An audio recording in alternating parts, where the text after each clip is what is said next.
Hello, everyone, and welcome into Yelling from the Couch. I'm Brent Humphreys, and joining me on the show today is our new co-host on Yelling from the Couch, Gordon Shatterton. Welcome aboard, Gordon. How are you doing, man? I'm doing good. Thanks for having me. Thanks for hopping on and joining. Gordon is a huge Green Bay Packers fan and a huge Ohio State Buckeyes fan.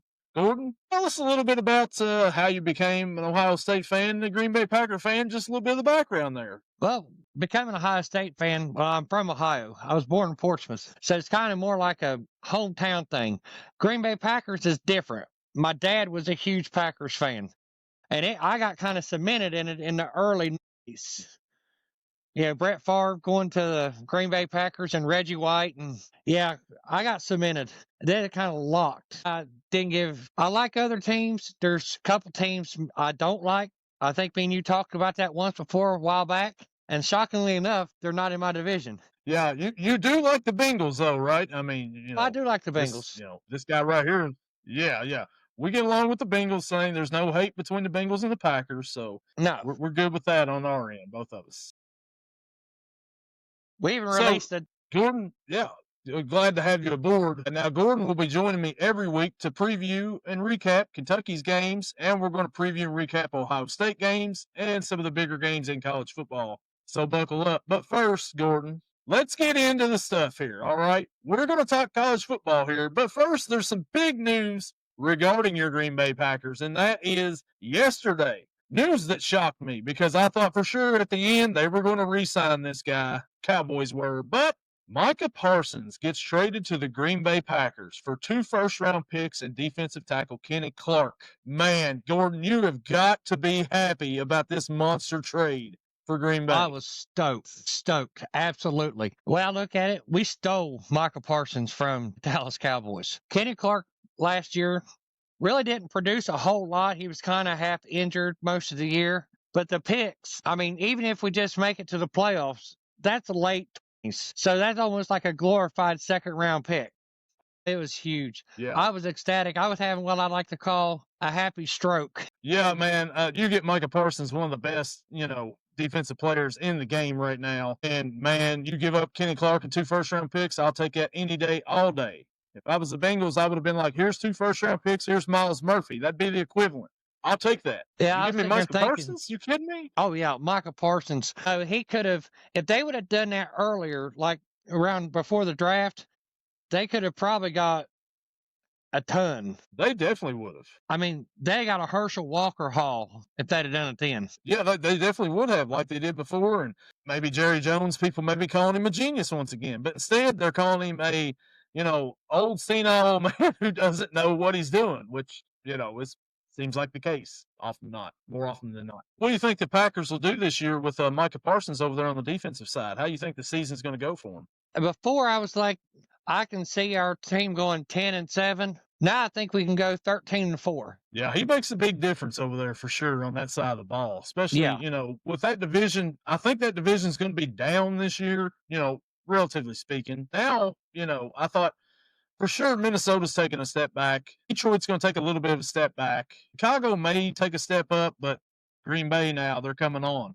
Yeah. Well, switching gears now, that's our NFL little, it was perfect timing. We planned on Gordon coming on the podcast here, and the day before, the biggest trade in the NFL in recent memory happens, and it was to his team. So perfect timing. We planned that out great, Gordon. Yes, we did. I'm going to be giggling switching all day, gears. So. I would be too if I just got Micah Parsons for a bunch of picks that nobody knows if they're even going to pan out, So switching gears, we'll head back to the college game now, which is what we'll cover on these editions of the podcast. And let's talk about a big game on Saturday, and that is the number 1 Texas Longhorns traveling to Columbus to take on the defending national champs and the number 3 team in the land, the Ohio State Buckeyes. Gordon, how are you feeling about this game on Saturday? I know you're pumped. Football's back. You got a top 5 matchup, top 3 matchup in the Horseshoe this Saturday. How are you feeling about it? You know what? Be honest with you, I'm not 100% confident. We got a redshirt freshman as a quarterback, as our starting quarterback. Yes, we do have Jeremiah Smith, which has been proven that you can't cover him. The only way you can cover him is with a lasso. Which, they are playing Texas, so they may have those. Yeah, that's kind of why I said lasso. Yeah. I mean, they couldn't. Last year, nobody could cover him with a blanket. So, well, this is a rematch of the Cotton Bowl from last year. The Buckeyes beat Texas on their way to win the national championship, but each team has new faces on both sides of the ball and new faces on the sidelines as well. Both teams lost a ton of talent to the NFL. Buckeyes had 14 players drafted. Texas had 12 players drafted. A ton of talent gone. But these teams, they don't rebuild, they reload, right, Gordon? Oh, yeah. Like you said, though, 14 players. 8 of them was on the defensive side of the ball, and they were 3-year starters. I mean, come on. That's a lot to lose. Yeah.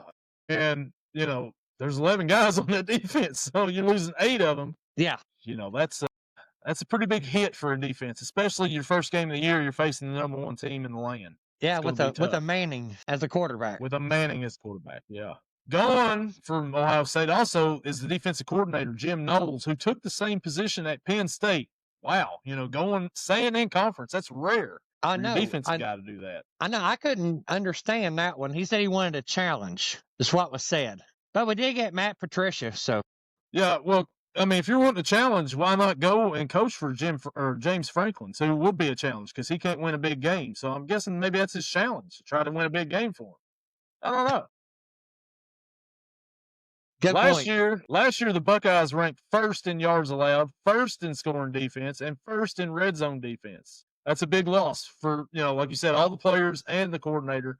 But you bring in Matt Patricia, and he's got a lot of experience in the NFL, just not a great head coach. He was a good coordinator, but the head coach part, but, he's not good at head coach. What do you think about Patricia? I'm not sure. I guess this year we're going to find out if he's a good defensive coordinator or if he was just good because Bill Belichick was his head coach, the head coach. Because we know he wasn't crap as a head coach at Detroit, and he went to be an offensive coordinator, and he wasn't very good at that. No. And so, we'll see how he is, but he's got experience, and he's got some talent to work with, so we'll see how that goes for him.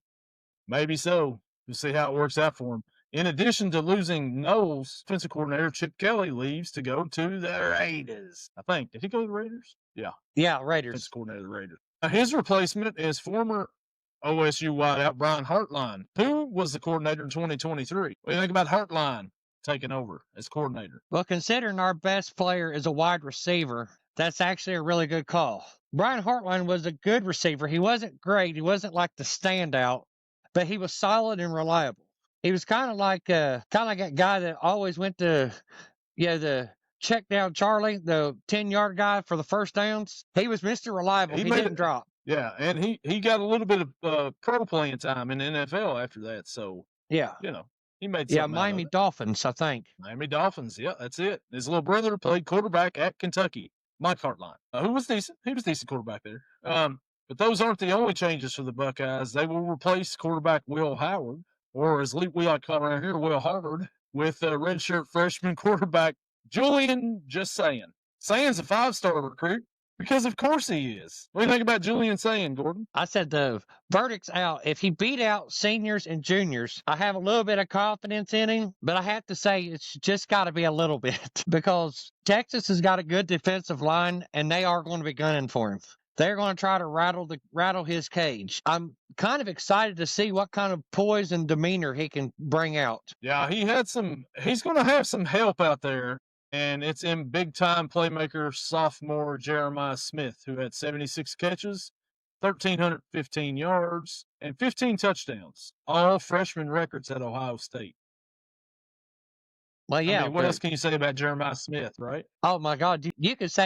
You probably say any good thing about Jeremiah Smith, and it's probably not nothing anyone's not said before. He's a freak. He's a freak athlete. Absolutely. And like I said, you can't cover him with a quilt. So, well, last matchup, though, against Texas, Smith had 1 catch for 3 yards. I think he's probably licking his chops to get out there and have a huge game this go-around. Yeah, I think they were trying to – I think what was is they was bracketing him with 3 people. I mean, I still think if they would, Will Howard would have threw the ball up in the air, he'd still been the one come down with it. But well, why do I that? If they're agree. putting 3 on him, there's someone going to be running wide open, and that's kind of what they did. You still had Cornell Tate. You still had Emeka Ibuka. I mean, you still had weapons out there to throw to last year. So, I mean, even if they focused all their attention on Smith, there was them other guys too. Yeah. And Ohio State still came out with the wins, even though he had 1 catch, 3 yards. Maybe personally he's looking for revenge, but it kind of helped. It worked out in their favor last year. Oh, yeah, most definitely. I mean, actually, if I remember correctly, Brandon Ennis had quite a few catches in that game last year.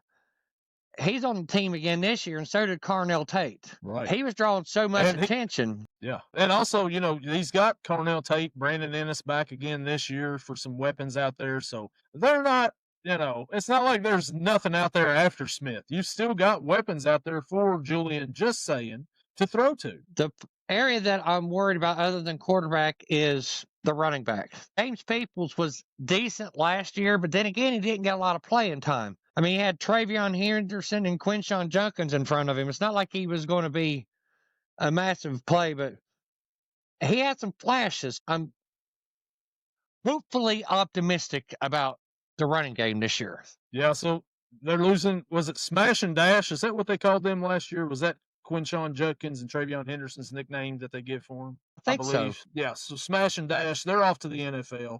You mentioned James Peoples. Do they have a West Virginia transfer coming in, I think? Is there a guy coming in running back, I think, maybe? And then freshman Bo Jackson. Yeah. Not that Bo Jackson. No, not that Bo Jackson. You never know. He might be just like Bo knows. If he's anything like that Bo Jackson, I feel pretty good for the team this year, you know, as a freshman for running back. I feel pretty good about your position back here. Oh, yeah. As long as he doesn't get hurt in 2 years. Yeah. Now, the offensive line, they've lost some guys up front there that could be key to that running game and to keep Sayin protected. They lost, you know, what was it, 3 of the offensive linemen? I'm thinking it was 4, but I think one was just a rotational backup. But they lost 4. Yeah, that's going to be tough to replace first game of the year against Texas, you know. Yeah, you can't get no chemistry going. No, and that's key to protecting Sayin and getting the running game going. Oh, yeah. Now, the defensive side has some questions as well. 4 linemen were drafted in the draft on the defensive side. 4. I know, the whole line. The whole line is gone. They got Caden McDonald, he'll be a starter after being a backup last year. And yet Jackson finally gets his chance as a senior. What do you think about the defensive line this year, Gordon? Well, if I had to rate it out of a 10, because it's Ohio State and I know they got talent, I have to give it a 7. Possibly go higher because, you know, how they play. But it's got to start off as a 7 because, you know, they're athletes. Oh, yeah, and definitely. And they're high-star athletes. So I'd have to give it a 7. What I saw from the 2 guys you mentioned last year, when they did good things. I mean, they didn't get pushed around. They actually pushed people around. So I kind of like it. I kind of like hopefully they're more explosive. We had effort guys last year, which was good enough. Yeah. What was the big dude over there? Jack Sawyer last year got the big interception, and Gus Johnson had a meltdown on TV. It was great. Oh, that was awesome. When does Gus Johnson not have a meltdown on TV, though, to be fair? But, yeah, that was great. That was a great call, great play, all that. And then you got Sonny Styles returning, but he moves from safety to linebacker, and Caleb Downs returns at safety. Well, Caleb Downs would have been the safety regardless if Sonny Styles would have stayed at safety. Caleb Downs was a beast. Yeah. And they gave Sonny Styles the block O. They only do that. I mean, they give it to seniors like the leaders, so he got the block O this year. That's like the captain of the team right there on the defense right there. I think Sonny Styles. Yeah.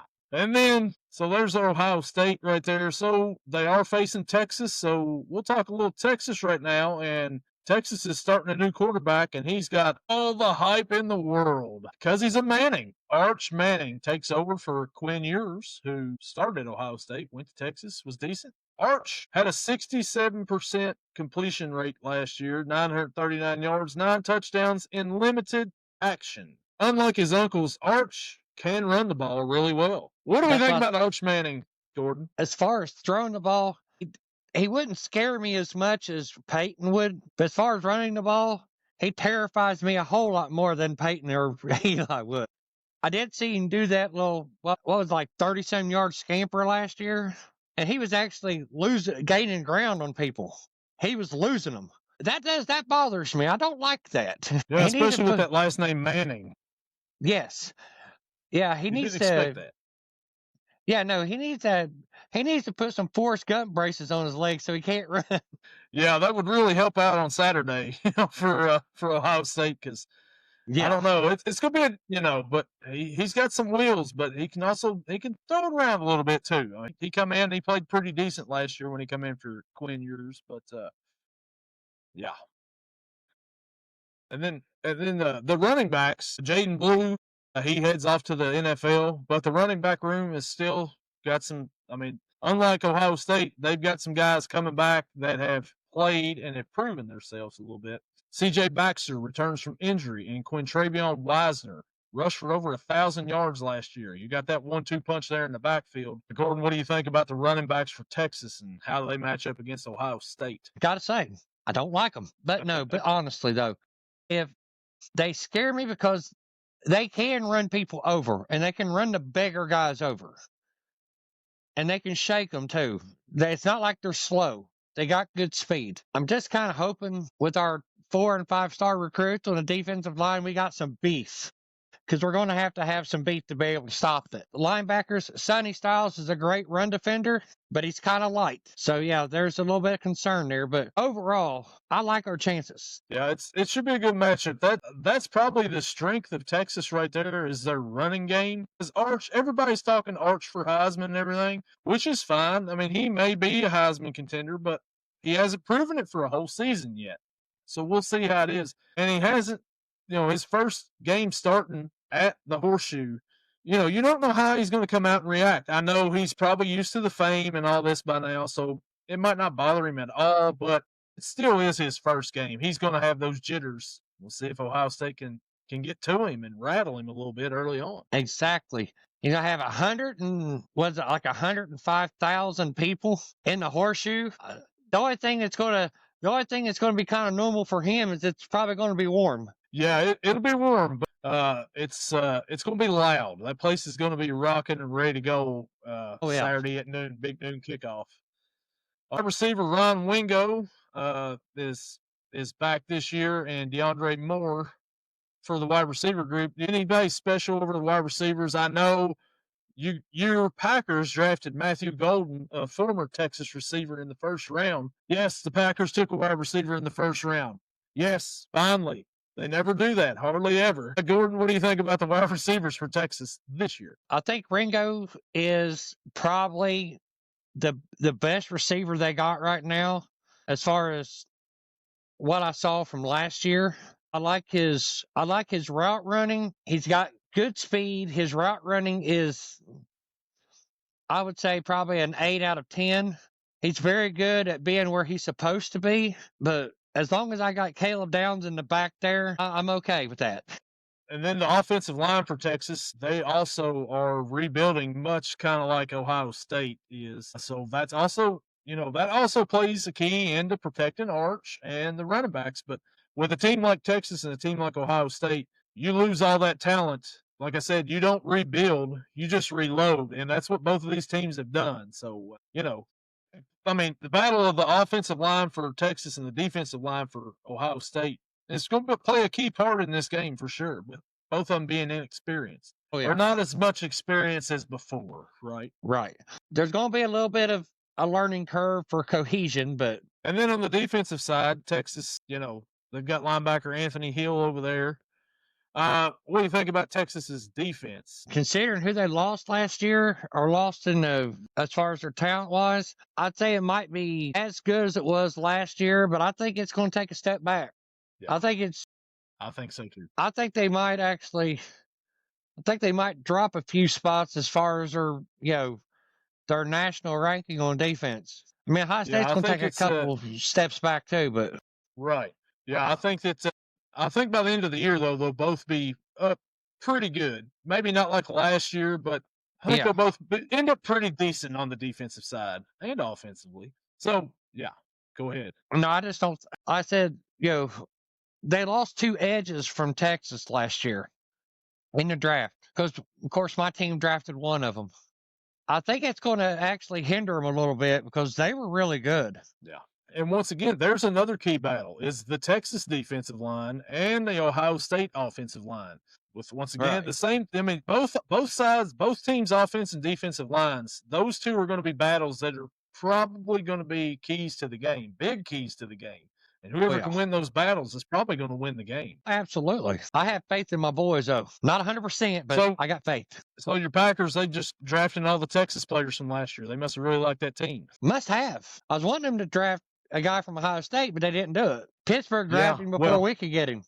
Pittsburgh, yeah. So, I think I know who you're going with in this, but I'm going to ask anyway. The Buckeyes right now, as we sit here, are a 1.5 point favorite. Who do you got, Gordon? I'm going to take Ohio State by 4. Right. So this is kind of hard for me. Texas #1 team. They've got some people back. Ohio State, they've lost a lot on defense, as you mentioned, but this is in the horseshoe. This is early in the season. Ohio State hardly ever loses in the horseshoe. What have they lost, like 3 games in the last 10 years or something like that at home? It's crazy. Something like that, maybe. Yeah, I think you're right. I'm going to go with this one here.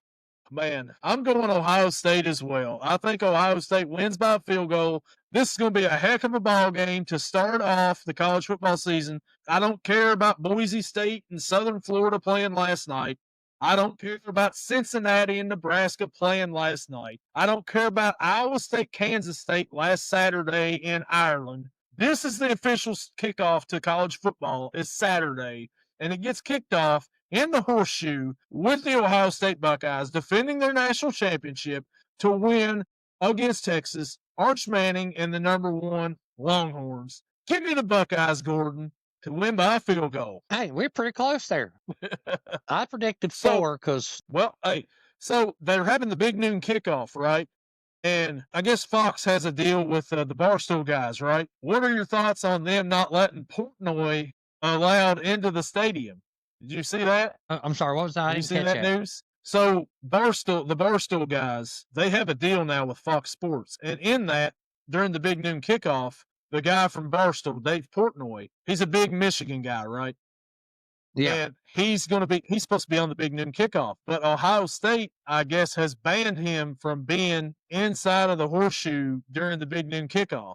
What do you think about that? Is that just rivalry just continued or what? Oh, no, that's 100% rivalry. He was probably going to go in there and wear a bunch of big crap on his body, and they said, no, forget it. Nope. You can't come in the horseshoe. I'd say they probably didn't want the headache. No.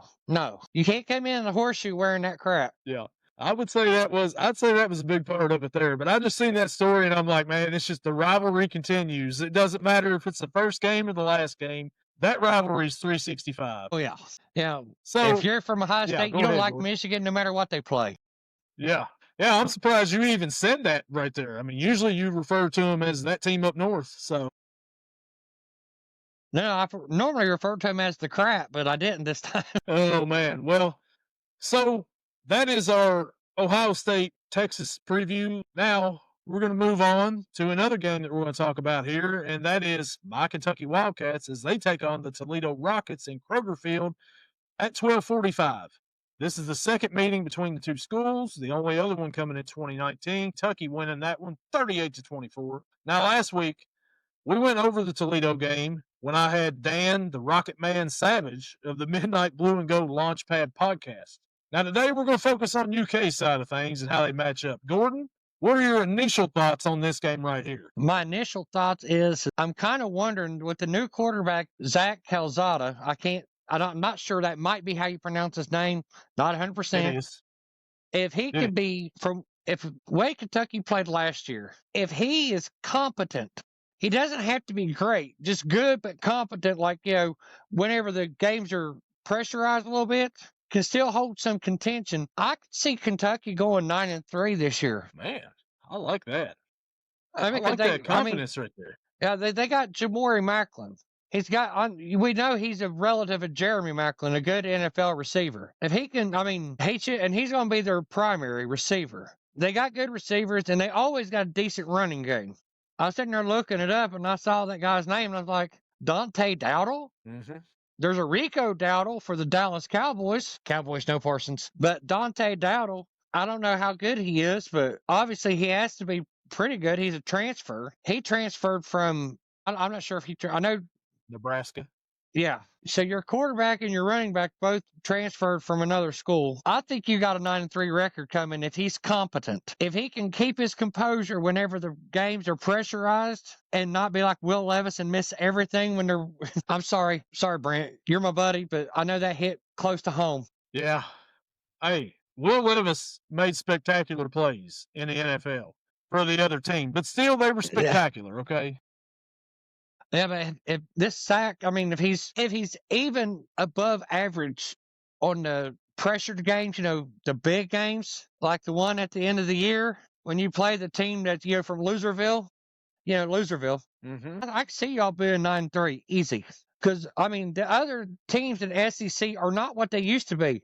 Alabama is not the same Alabama that Nick Saban coached. LSU is not the same team that Les Miles used to coach. They've all got vulnerabilities that can be stressed. Georgia's not Georgia this year either. No, they lost a lot of talent and they didn't get a lot back that we know of. No.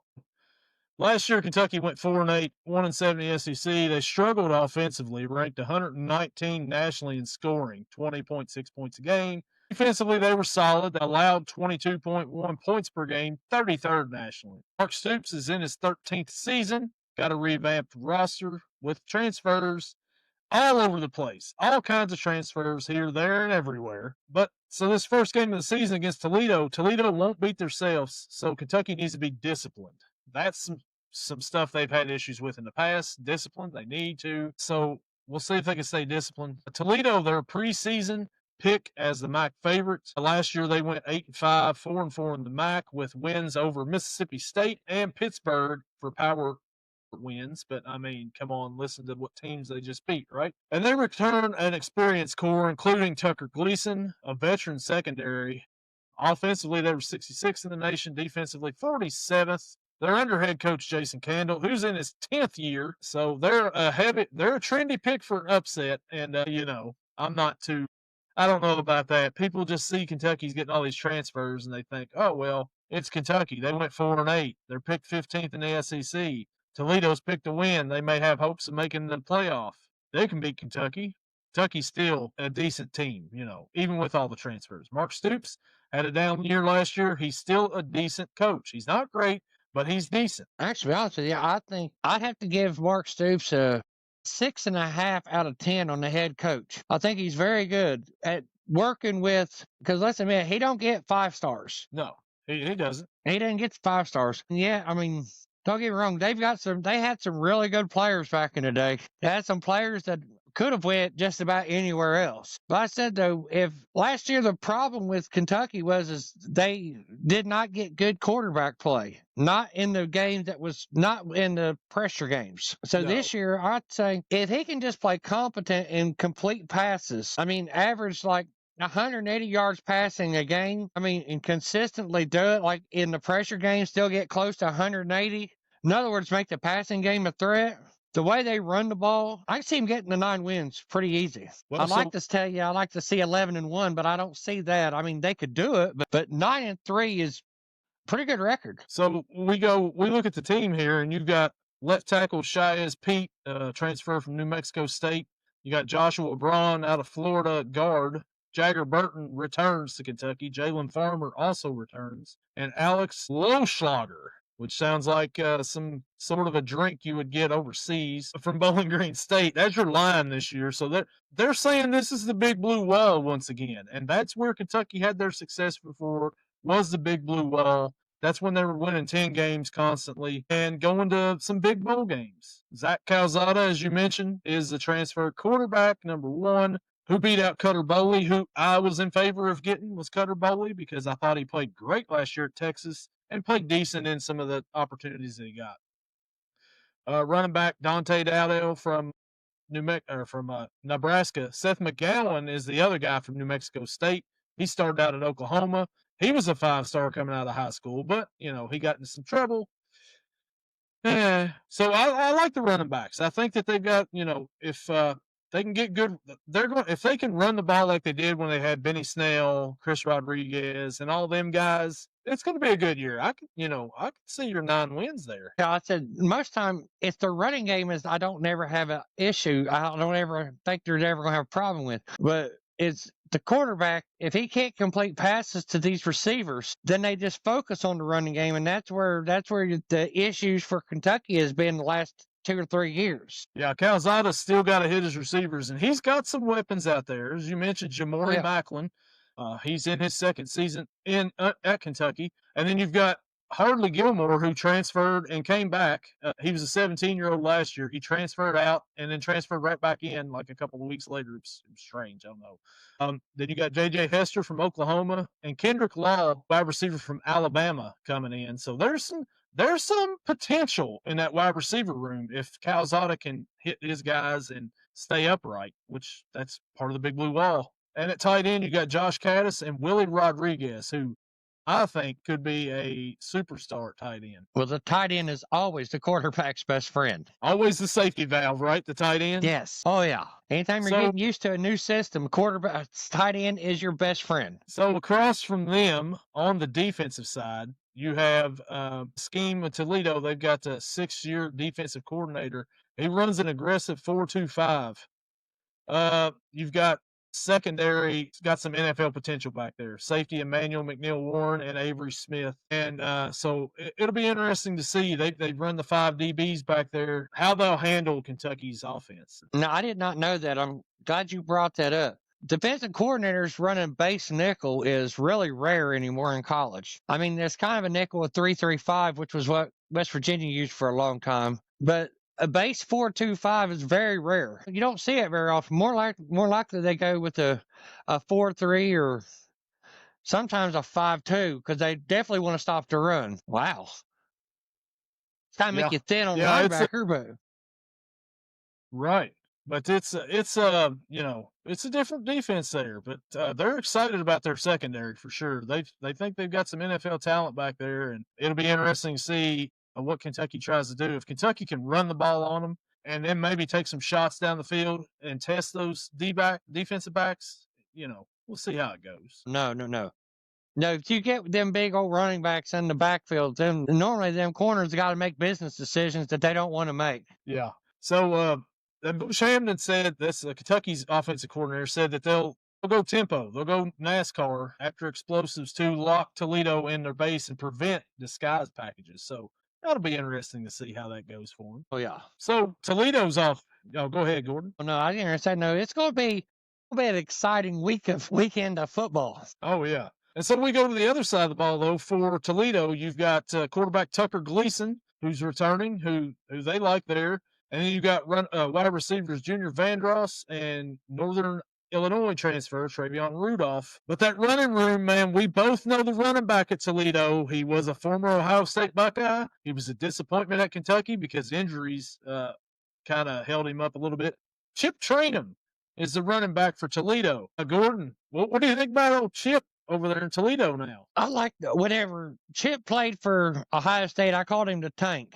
Because if he was close, he would get you the yard. If he was 3 yards away, he would still get you the yard. He was 2-3 yards.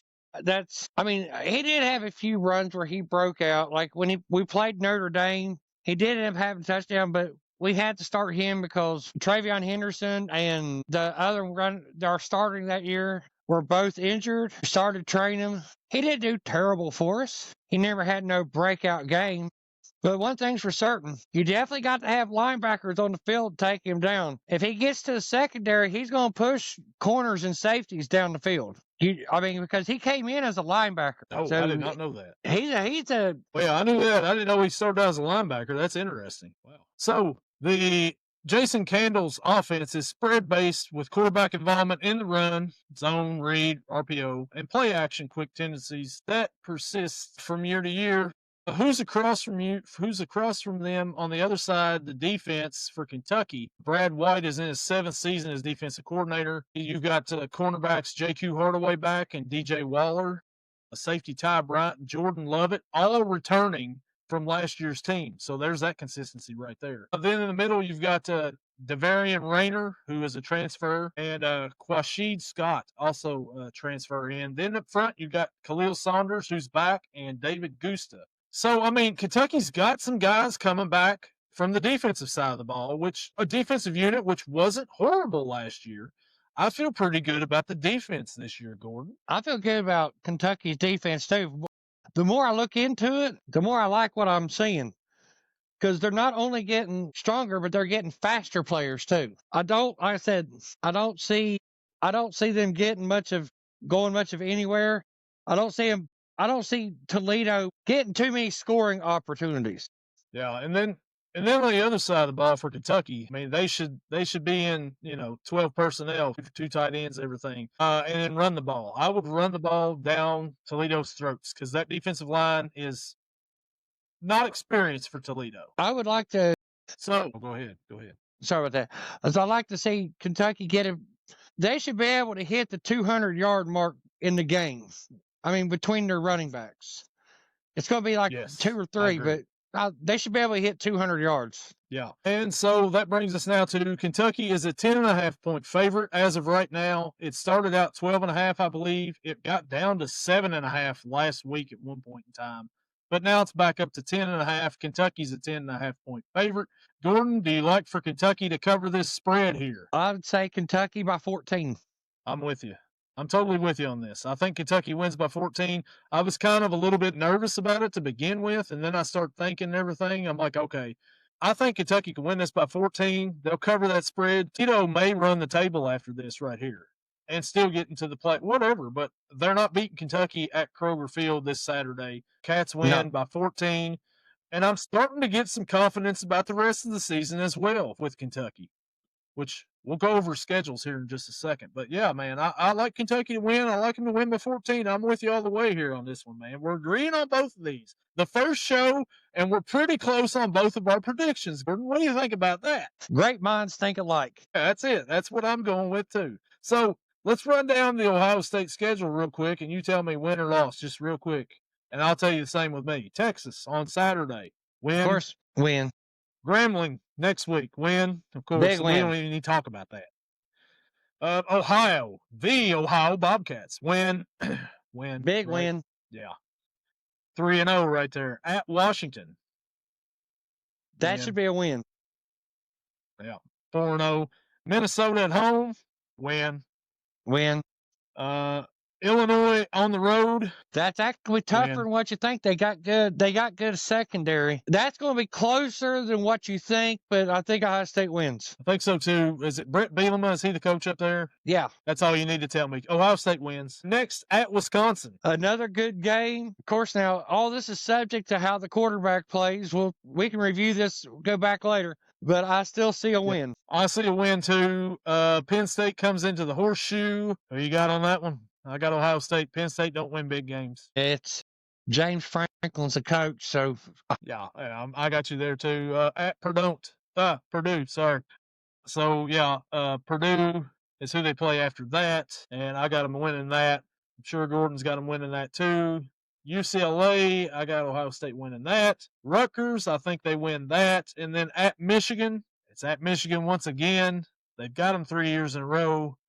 Eventually, you've got to beat Michigan, right? Ryan Day's eventually got to beat Michigan. All right, Gordon's back here. So I said I had Purdue as a win, UCLA as a win, Rutgers as a win, and now we're down to Michigan at Michigan. What do you think? You agree with me on all them? Purdue, UCLA, and Rutgers wins? Now, what about Michigan? This has got to be the year, right? He's got to beat him this year. Absolutely has to beat him this year, I think. So we both got him winning that. So we'll move on here real quick, and we will hit. So, yeah, I'm with you on that. Like I was saying, he's got to beat him eventually, so I think this is the year. Yeah. So now we'll go over Kentucky's schedule real quick, and we'll start off. We both got him beating Toledo. Yeah. Then Ole Miss comes in next week. Who we got in this one? Ole Miss coming to Kroger Field after Kentucky beat them last year. What do you think? Right now, as I want to see how that quarterback plays, but Jackson Dart's not there no more, and he's not walking in the door. I'm going to take Kentucky on that one. Now, of course, that can all change. If we both look at Kentucky and Calzada plays like garbage, we'll say, well, no, they need to switch it, and we're not sure no more. But right now, we'll say they should have him by 2. I think Kentucky can win this game, and I thought the whole offseason that Kiffin's going to get his revenge and all this and that, but I'm talked myself into Miss has lost a lot too. It's not just Kentucky. So I think Kentucky can pull off the win at Kroger Field. Eastern Michigan, I got to win. Yeah. At South Carolina. That's actually going to be harder than what you think. I think that's going to be one of the losses so far. It's going to be. Lenore Sellers has potential to be a Heisman Trophy candidate. Right. I think that I think they'll fall there. And then at Georgia. That one's a toss-up, really, because Georgia's lost quite a bit. They don't have their quarterback no more. He went to Miami. Carson Beck. Yeah. He went to Miami. I think that'll be a loss at Georgia. It's just tough. But Kentucky plays them good even when they are a great team. By all accounts, if the competent quarterback, they should be able to beat Georgia. But I'll agree with you. This is going right now. We'll look at it as an L. And then Texas comes in to Kentucky to Kroger Field. After that, any chance Kentucky pulls an upset? They played them close last year. Yeah, I think that'll be the upset of the season. Here we go. I'm with you there. I like it. I think Texas will beat them, though. I'm going to have to go with Texas. So I'm hoping, though. I'm going to be for Kentucky and everything, but I don't know. I think, unfortunately. Ours takes a lot of risk with the ball. Yeah. And Kentucky's got that secondary that's got some, experience back there. Oh, yeah. So. Then we've got Tennessee at home. Give me the Cats. We ain't going for those low-down, dirty, snitching Tennessee balls. No way. We blew them out last year. Yeah. The playoffs. I like that. Yeah, that was fun to watch, wasn't it? Yeah, it was. So then Auburn, we go down to Auburn. I think Kentucky can beat Auburn. I think they can get them down there. Even though they ran over them last year at Kroger Field, Hunter's gone. I think Kentucky can get them back this year. Let me throw a caveat in here for you. If they lose to Texas, they'll beat Auburn because they'll be on a high if they beat them, and so they'll drop down a little bit. They're playing against another good team. They're only going. Mm-hmm. I got them winning 9-3, and Auburn was a game I had as an L, but I had Texas as a win. Okay, I've got Auburn as a win, so that'll switch us there. And then Florida at home, DJ Lagway. I think quarterback there. That's a rivalry game. Kentucky should be up for that regardless. So I think Kentucky's got that one. I think they'll get their revenge. I think so too. Tennessee Tech, Kentucky wins that one. God, yeah.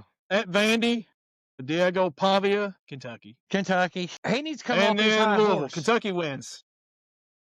Yeah. Yeah, Kentucky's going to beat Loserville. Diego Pavia is going to come back down off of his high horse this season. He's going to have it's L's down in here. Yeah. Kentucky wins that game for sure, but Pavia is definitely not going to be – he's going to come back to reality a little bit. No, he surprised a few teams last year. They wasn't expecting that. So it's easy to play good when they're not ready for you. Yeah, he surprised Alabama. It's how do you play when everybody knows what you're going to do? Yeah, that'll be the big key for him there. But yeah. So another big matchup Saturday, LSU Clemson. They're a top 10 matchup. Who you like in that game? I like Clemson. It's going to be in South Carolina. I'm with you. I think Death Valley Jr. is going to reign over on the people from Death Valley. That's what. It's the battle of the Death Valleys.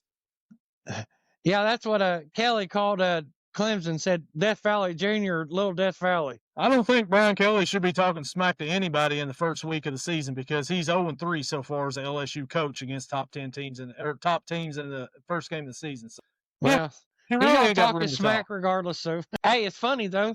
Yeah, it is. Oh, it's real funny, but it's also funny when LSU goes out there and blows it. So lays an egg.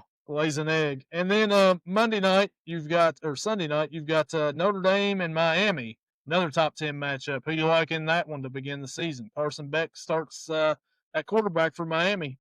Notre Dame. Carson Beck does not impress me. Me either. He doesn't impress me the whole time. No. Dude looks like he just rolled one up, smoked it right before the game every time. I'm going with Notre Dame in this one too. So, those are the top matchups of the weekend. There's a lot of college football.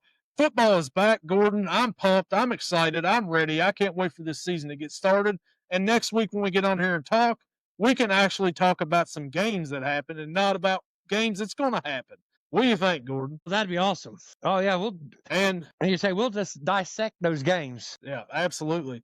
Be good to get something on film here so we can talk about. But man, that'll do it for us this week. Gordon, do you have anything else you'd like to add on this show before we hop off of here? Go Pack, go. Pack, go Who Day, and go Cats. And we will catch you all next week with our college previews. Gordon, thanks for joining us, man. We'll catch you all next time. See you next week.